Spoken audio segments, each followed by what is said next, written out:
Is not suitable for the DCM. Deputy Chief Minister is not suitable as per my knowledge. ఎందుకంటే ఆయనకి Stanford యూనివర్సిటీలో చదువుకోవచ్చు కానీ political knowledge లేదు వాళ్ళ అది దర్శనం. మరి పవన్ కళ్యాణ్ ఇలానే కంటిన్యూ చేస్తే బాగుంటుందంటే మరి ఆయన సరే ఏదో కూటమిలో ఉన్నారు కాబట్టి కంటిన్యూ కొంతకాలం చేయొచ్చండి. కూటమిలో ఉన్నారు కాబట్టి నెక్స్ట్ జమిలీ వస్తే మాత్రం ఆల్టర్నేటివ్ వస్తుంది డెఫినెట్గా. జమినీలో వచ్చే అవకాశం ఉంది. జమిలీ ఎలక్షన్ వచ్చే 100%. అంటే ఏమి ఇక్కడ చూస్తే ఏమి పథకాలు చూడండి, చూస్తున్నారు కదా మీరు. ఎవరైనా పేదవాడు ఎవడన్నా లబ్ధి పొందాడా? పేదవాడు వాళ్ళ వరకే సరిపోతుంది కానీ పేదవాడని ఎవడు లబ్ధి పొందాడా? ఏమన్నా డెవలప్మెంట్ కనిపించిందా? మీ వరకు చెప్పండి. పని పబ్లిక్ టాక్ అట్లా ఉంది కదా. That is my opinion. Thank you.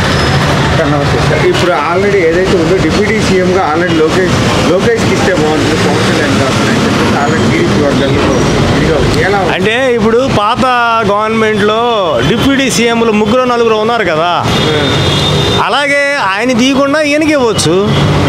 అవునా? నా అభిప్రాయం అది. అంటే పవన్ కళ్యాణ్ అంటే ఇప్పుడు పవన్ కళ్యాణ్ ఒకవేళ అలా కాకుండా ఆయనకి ఇస్తే విడిపోయే అవకాశం ఉంటుంది మళ్ళీ జనసేన టీడీపీ. అది చెప్పలేం కానీ ఇప్పుడు ఈయన బాగున్నా ఆయన జనసేన నాయకుడు కూడా బాగానే చేస్తున్నాడు కాబట్టి ఆయన కెలుక్కోవాల్సిన అవసరం లేదు కదా. ఈయనకి ఇంకో డిప్యూటీ సీఎం క్రియేషన్ చేసి ఇవ్వచ్చు. ఆయనకే ఉండాలి. వీళ్ళు కలిసి ఉంటేనే బాగుపడుతుంది అంతా. మళ్ళీ ఏమైనా డిస్ట్రిబ్యూట్స్ వచ్చినాయి అంటే మళ్ళీ పాత గవర్నమెంట్ లాగా అయిపోతుంది. ఓకే. ఇప్పుడు ఏదైతే చంద్రబాబు నాయుడు ఆర్మీలో పరిపాలన ఎలా అంటే ఇప్పుడిప్పుడే కొంచెం మూవ్ అవుతున్నాయిగా. రాజధాని నిర్మాణాలు, ఫండింగ్ అంతా కేంద్ర గవర్నమెంట్కి వెళ్ళటం, అక్కడికి వెళ్ళి తీసుకురావడం, లేకపోతే వాళ్ళని ఇక్కడ రమ్మంటాం, ఇవన్నీ వివరాలు చేయడం. మొన్న ఏదో బడ్జెట్ కూడా శాంక్షన్ చేశారు కదా ఆల్రెడీ. అటువంటిప్పుడు ఈ 6 నెలల గ్రోత్ బాగానే ఉంది.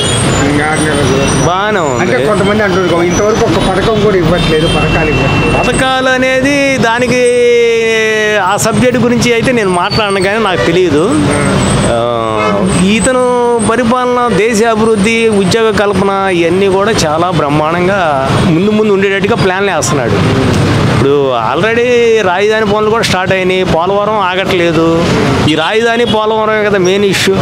ఈ రెండు ఓకే అయితే ఇంకా ఇబ్బందులు ఏముంటాయి. ఆయన వాటి మీద ఫోకస్ పెట్టాడు. ఈ పథకాలు అనేది పాతగానే నడుస్తూనే ఉన్నట్టుగా ఉన్నాయి. అందువల్ల ఇబ్బంది ఏం లేదు.